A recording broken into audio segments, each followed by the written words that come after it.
Hey guys, what's up here? This is another episode of Find Your Film, but it is not an episode with me, Eric Holmes, and Bruce Perky doing a weekly review of the movies coming out on a respective Friday. No, this is another interview as part of our podcast feed.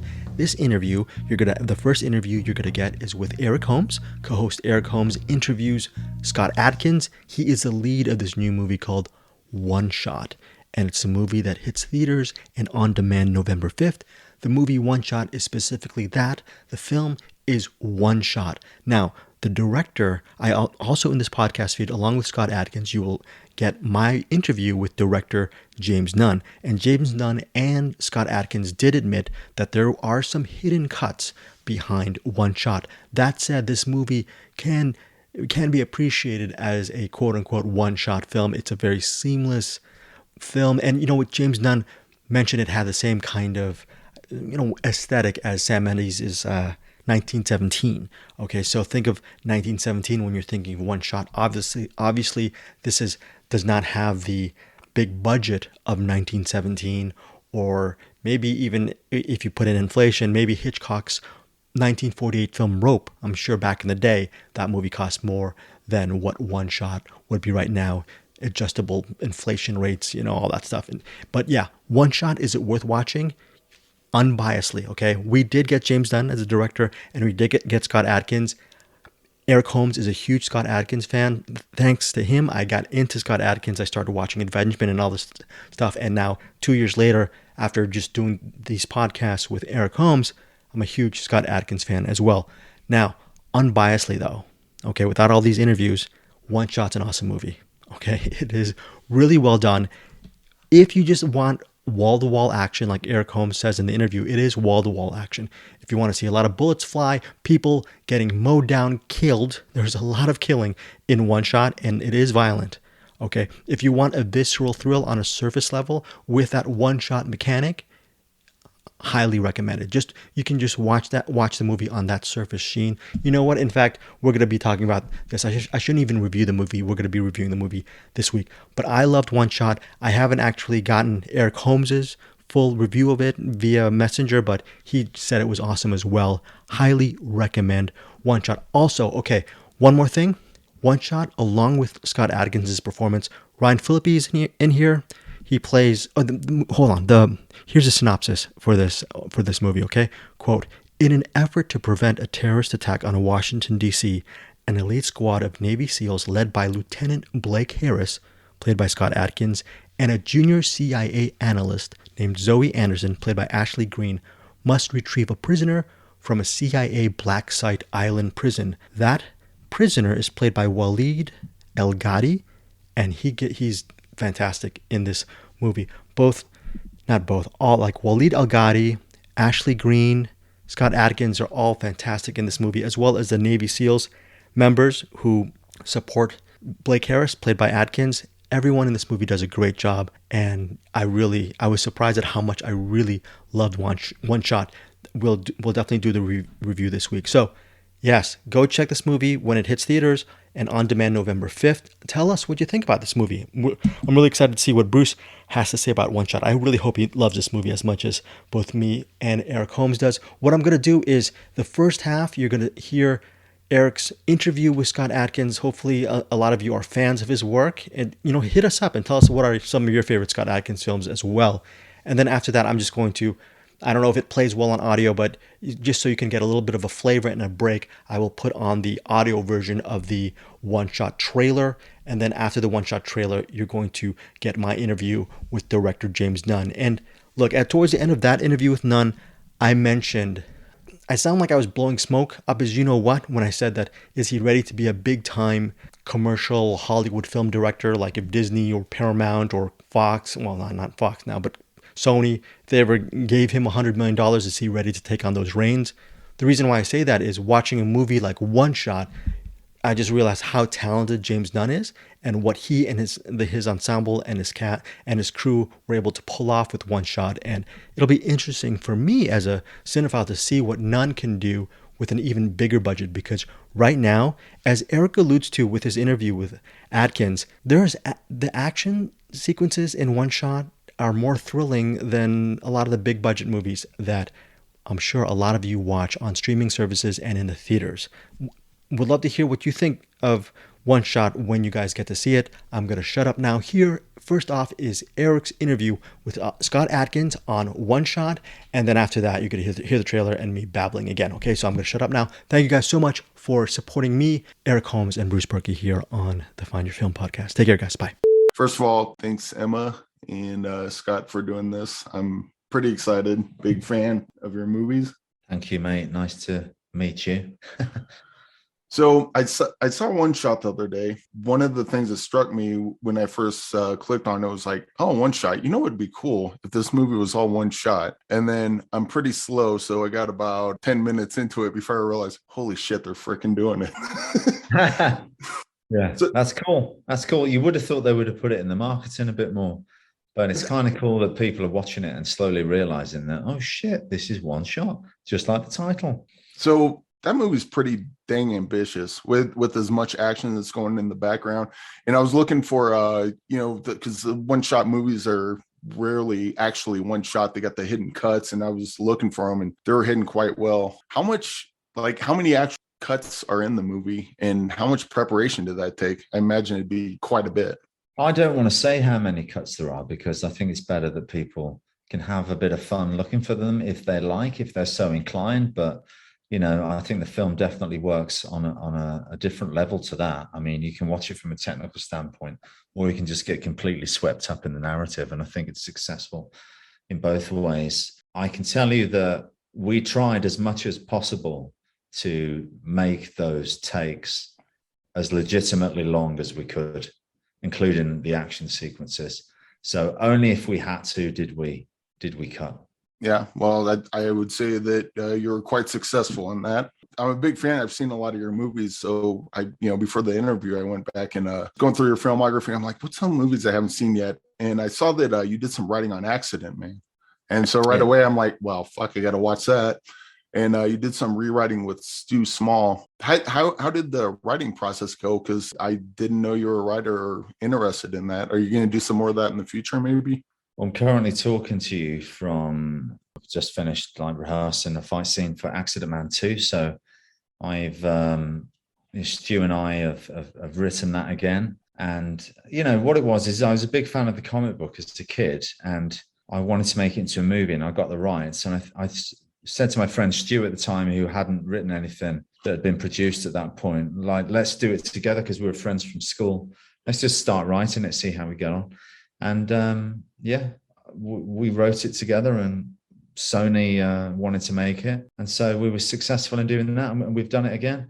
I didn't really have any plans to become a writer. I just wanted to see this comic book made into a film. So that's why I did it, really. But, I've been creatively involved in a lot of my projects recently, and I feel like if I am, the film's better for it. Well, also with the writing, I know with a lot of action movies, there's a lot of, you could almost say that the stunt coordinators should probably deserve a writing credit because of, a lot of the fights kind of tell a story. When you get a action script, do you normally have, when the action scenes come up, do you normally get the detailed action scenes blow for blow, or do you prefer? No, I don't. Or do you prefer? Because I understand the process. I'm not going to write a load of action that's going to be changed because you don't even know what the location you're going to be using is. You can hope that it might be something, but on these sorts of budgets, you're going to get what you get, and you have to design the action to that. So I just write, they fight. I remember the first script for Accident Man going off for coverage, where other wannabe writers will read your script and they will tell producers whether they think it's good or not. And I remember this one marking me down because I'd written they fight. And it's like, well, you don't know what you're talking about because that's going to be choreographed by the fight coordinator. And there might be some specific story beats that you need to keep in there. But why am I going to write out each punch and each kick? It's pointless for me anyway. So I guess bringing that back to One Shot, what does a script for that look like? Because one shot is basically wall-to-wall action, other than a few key scenes where it kind of slows down a bit, but not for very long. Well, here's the thing. You can sit there on your laptop writing it, but specifically for One Shot, you need to find the location because everything is timed. The dialogue needs to be timed to the length it takes to walk from here to there, because there's no editing. You got to time the whole thing out. So the script was written, then the location was found. When the location was found, the script was rewritten for that location. And then even then we had to do more rewriting. So, you know, it's a lot more to it than that. That sounds like a big pain in the butt, but it's in fact, with one shot, we realized that the movie was going to come in under an hour and 30 minutes. So we quickly wrote new stuff that we could film. So, you know, it's a constantly evolving situation.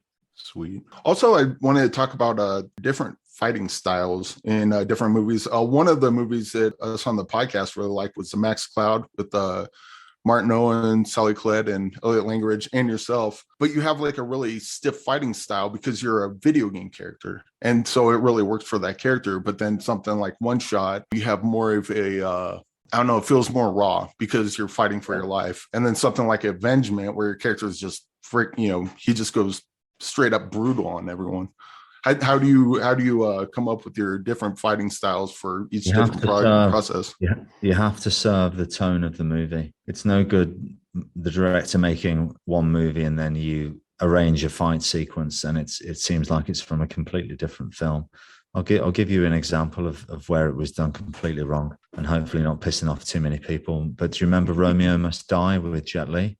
Yes. Romeo Must Die is set in the real world, and then he has an American football game, and all of a sudden he's flying around on wires. It's like, hang on, I know The Matrix was successful, but this is not that type of movie, right? So you have to be aware of what the tone of the movie is you're making and adjust the action accordingly. Well, also I wanted to comment on, I watched the Corridor Crew, and you were on that, the react to stunts. On that, first of all, anyone listening should go check that out. Corridor Crew is awesome, and Scott Adkins years particularly good. But from that, I found out that you had your own YouTube page where you do art of action, and you got to interview people like Ken Kasugi, Michael Jai White, John Hyams, and I'm currently going through all those. And yeah, good job on the YouTube page. And what can you tell people about that? Yeah, I'm glad you enjoy it. You know, the pandemic happened. There wasn't anything else to do. So I thought I'd do a few kicking seminars online on YouTube and teach people how to kick, my style anyway. And then that led to the art of action, where I interview other sort of action performers and action directors and fight coordinators. And, you know, on one level, I get to talk to people that I grew up admiring. And then on another level, it's kind of like action filmmaking school, talking to directors like Chad Stahelski and Sam Hargrave and John Hyams, you know, people that really know their stuff. And so, yeah, if you want to learn how to shoot action, check it out. Yeah, for an action nerd such as myself, it's pretty much crack. And I really appreciate that. Give me that crack. Give me more of that crack. Yeah, I guess another kind of esoteric question, I guess, is, so there's a lot of, back in the day, you had a lot of direct-to-DVD or direct-to-video movies, like the ninja movies with Sho Kosugi, Michael Dudikoff, so on and so forth. And then later on, you have like Isaac Florentine, John Hyams kind of picked up the ball, and it seems like this underground thing that kind of people turn their nose up at it. But the fact is that these are movies where you guys are just going for it. And there's some really great stuff that I think a lot of people I don't think they give them their fair due. But now in the day of like digital releasing, the, quote unquote, movies and straight to DVD movies are kind of that line's being blurred. And you guys are standing, with Jesse B. Johnson, all his movies are freaking awesome. I don't know. How come Hollywood's not catching up with you guys, I guess would be the question.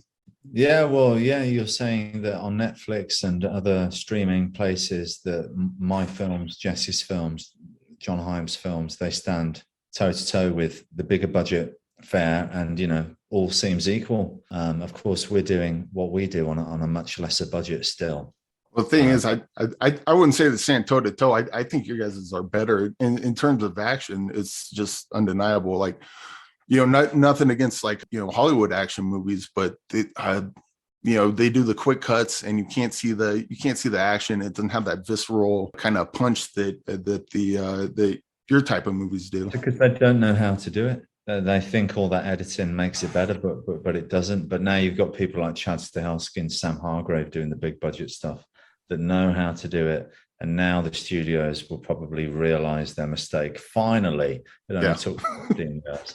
But we've been doing that with our movies for a long time. And that's why we've had our fan base, because I know when it comes to the action, it's going to deliver it, and it's real, and it's not CG. It's not like a cartoon. It's real guys doing the real stuff. And there's always been an audience for that. But yeah, I do feel like more people have seen my films since the pandemic happened, and people sitting and watching Netflix, and you're discovering a Scott Adkins movie or a Jesse movie, And so it has changed a bit. Just give me some more money, please. I can do an even better job. Well, I got one last question. My co-host Bruce we have a segment called What's in the Box, and people basically they pick a movie that not a lot of people have seen. And what's a movie maybe from your past, or a movie that really spoke to you that you think more people should check out, that we could put in that box? God, that's a tough one, isn't it? There's a film called Khoury, means black belt, Japanese karate film, which is a really good film. It's with these proper karate masters, some really great fights, but it's a good film as well. It's a real good story, and that's one that they should check out. Khoury. All right, I'll have them put that in there.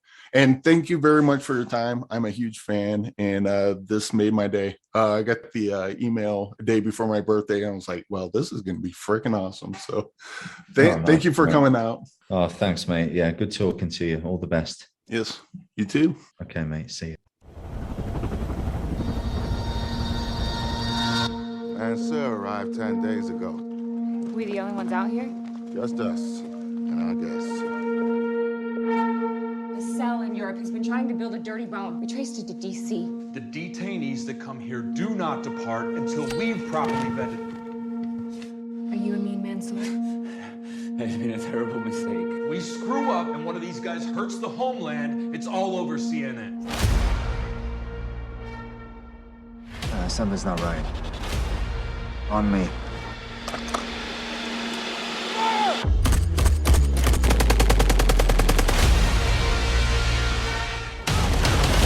Pulling back! Find him!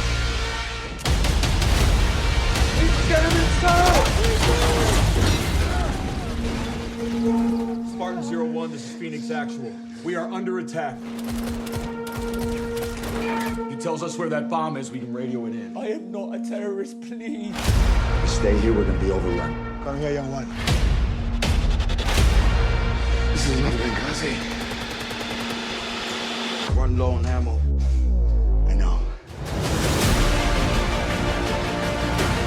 I need him to get answers. If they want it, let them have it.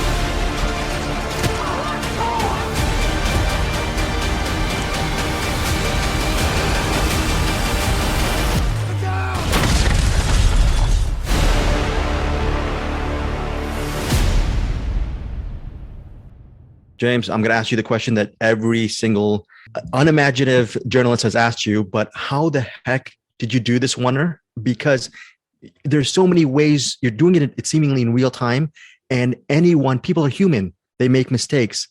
In a layperson's answer, how do you do it? How were you able to do this? I don't know. It's a miracle.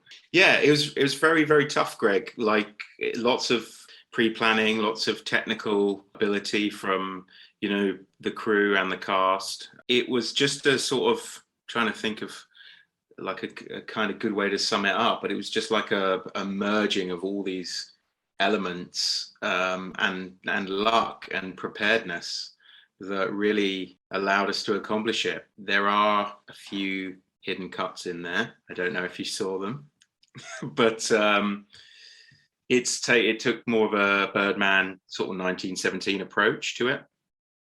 And we did run long takes though. We were a low budget movie, and we can't afford the long days to be putting cuts in everywhere. So it was kind of a necessity of the project anyway. to have to run these long takes. And in a weird way, as I was saying about everyone bringing their A game, everyone kind of, the pressure is raised. The bar is so high because you don't want to be the person that messes up. So if, and that not just for the acting, that's for like the camera operator, that's for the guy firing the squib zerks at the wall. It's for like the art department doing the smoke. It's for all of the background artists. Just nobody wanted to like turn to the other cast and be like, I'm sorry, we've got to go again. That was my fault. It was just this sort of amazingly tense atmosphere, which in turn adds to the intensity of what was already a tense script and the environment. James, obviously you're an ambitious filmmaker, but what's it like to, as far as working with a top of the line actor like Scott, who, you know, I've interviewed him before, I've watched his work. He just seems like a very, I'm saying this in a good way, a very demanding actor. He just wants the best out of what he can take from a project. And what is it like to merge those two ambitions together as far as that collaboration goes? Yeah, I've been very fortunate in that this was my third collaboration with Scott. So we trust each other and we've known each other for 9 years now, doing fight stuff and not doing long takes, but doing longish take fight stuff as well. And so there's a trust that we have between each other. He responds well to my direction. I respond well to like his method of working. I think you pick up on something very true.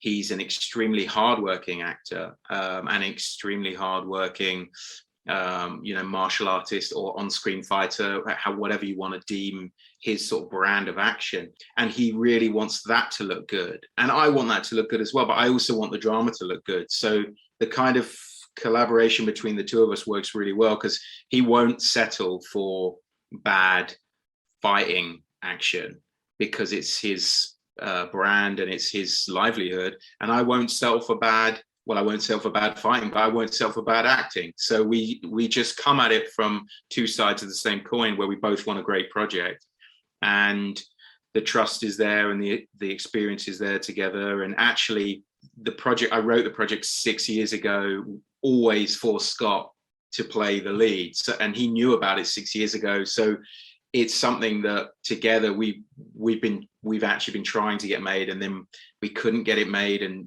then we got it made. So we've been on this big journey. So he knows as well where my passion comes from in terms of wanting to achieve something incredibly like technically difficult and fresh. And he wanted to be on that journey as well, because he felt like, you know, everyone does the long one take fight at some point in their career, and I'm sure he's done a few, but like no one's done the long one take fight movie before.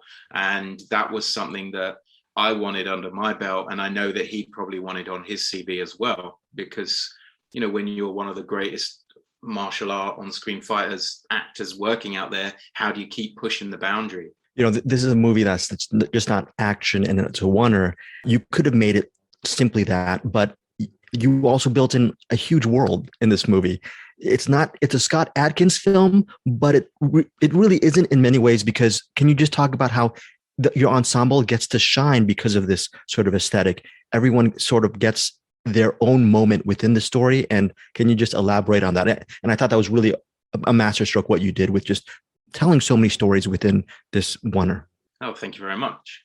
Yeah, so it was always the intention to, you know, really make an ensemble movie with this and show like a whole world, because as interesting as it can be to follow one person for 90 minutes, you know, that also, it's very difficult. It's very difficult. And if you look at movies like Phone Booth and you look at movies like Buried, and those are great, like one person, 90-minute movies, but there's always something that's like, well, if you just could expand the world a bit more, it would maybe be even better. And although it was like high on the agenda to make this one-shot action movie with Scott, I did want it to cross like genres in a way and not just be a Scott movie. Like I really wanted to kind of hit the computer game crowd, like the military crowd, like the people who like one-shot movies crowd, like the prison movie crowd. And it was a case of like, well, okay, from an aesthetic reason, I'm trying to hit all of those crowds, but then I'm also trying to put in good acting. And for that, you kind of need some good actors. You need drama, you know, and you can't just have one guy playing the same scene where he gets sad, happy, action the whole way. You need other characters as well to follow. And it felt like a unique and fresh way to do it, to be able to kind of what I tried to do was make it seamless, but try to do these handovers to these different characters where you kind of didn't even really feel it. It just sort of organically happened through like being very intimate with the camera, being very close to the whoever was story I was telling at that point. And that's kind of, it was very much like a re-education in how to make a movie in a weird way, because it's not the same as making a movie in a very traditional sense. You know, like when I'm planning to shoot coverage or whatever, I might get 40 setups a day. Here's your close up, here's a close up of a gun, here's the bullet hitting the ground, here's that person's eyes, here's that, you know, and you're really kind of like telling the audience exactly where they have to focus. Whereas with this one, it was like, oh no, like I need to tell you where to focus, but I also want you to be able to kind of like immerse yourself in the world and almost like focus on 80% of what I want you to focus on, but kind of like let there be some wiggle room where your eyes can wander and like look at other characters. And then I think that actually helped the seamlessness of like getting to other characters, because it kind of was like, oh, I know, I always see that character there. Like it's when you're at a party and you always see that person there and you maybe don't go and talk to them until later in the evening, but you know they were there. And it's kind of like that. You're watching and there's this actor in the back and you're like, oh, yeah, I don't really know who he is, but he was always there, so he's important. And then later you're going to hand over to him and you're going to kind of forget that you've got a lead almost. You're just going to move around the party. That's the first time I've come up with that analogy, but it's kind of true. You know, maybe I'm overstating the point, but, you know, Ashley and Ryan, they could actually be leads in their own film. And does it really say a lot to this dream project that you have lead actors like Ashley and Ryan being team players? And also on the flip side, you as a storyteller, this is not just stunt casting for names. You're giving them such great roles as well. So it's sort of both sides of the coin. Can you just talk about that element of your film, which I thought it really felt like a team project to me? Yeah, thanks, Greg. Definitely team is forefront of my agenda anyway. As a filmmaker, I actually come from a first assistant director background. So being very technical on set, working as a team, never sort of like trying, like that's the kind of culture I like on my set, where like everyone's kind of got a voice, and because of the low budget nature, it's not like we've got 1,000 people running around. We were quite an intimate crew, and I will listen to everyone, and I'm not always the smartest person in the room, so I'm kind of very interested to hear people's ideas. So team is very important to me. But with regards to Ashley and Ryan, that was totally by design, because as I say, you can't just have a 90-minute movie where it's following one character fighting. I mean, you could, and maybe it would be good, but it's not the movie that I wanted to make. This movie was always about handing over to other actors and like enjoying other performances and other perspectives. And Ashley, you're totally correct, like wonderful actress. And really, you kind of hit the nail on the head in a weird way as well, because it's kind of not a Scott movie. Like actually, Scott leads the first 3 minutes in the chopper, and then it becomes kind of like an Ashley movie for like 15 minutes with like a Ryan scene. And then that was really a commitment. Like I actually take the camera off of Scott for at least 6-7 minutes in that sort of opening 6 minutes. He's there, he's just on the side. Now, if I didn't have that trust in Scott and Scott didn't have that trust in me, maybe he'd be like, dude, I'm like the lead character. Why are you not pointing the camera at me? It's like, just trust me. Like, you're going to be back in a minute. Like I need to go to other people. And he was really generous that he would let me do that. And the same way that Ashley was really generous that she would let me do that. And I think when we were writing the script, my writer, Jamie Russell, there was a real conscious effort to be like, right, we really want to be taken seriously. We really want to try and create something that's military correct, as correct as we could be, and not boring. But then the trouble you have with like a lot of military stuff is it's so expositional and boring.